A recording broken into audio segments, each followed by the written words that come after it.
Bergetar, inilah satu kata yang tepat mengomentari kebijakan Perdana Haji Mudzakkir Manaf atau akrab disapa Mualim sebagai Gubernur Aceh bersama Fadullah alias Dekpat, Wakil Gubernur Aceh periode 2005-2030. Ini bukan tanpa alasan.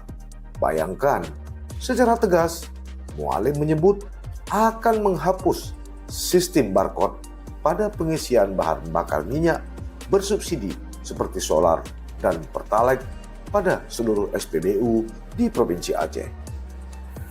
Penegasan itu disampaikan Mualim didampingi Dekpat saat menyampaikan pidato perdananya usai dilantik Menteri Dalam Negeri Muhammad Tito Karnavian pada sidang paripurna istimewa DPR Aceh Rabu 12 Februari 2025 di Banda Aceh. Di hadapan ribuan rakyat Aceh dan pendukungnya, baik dalam maupun hal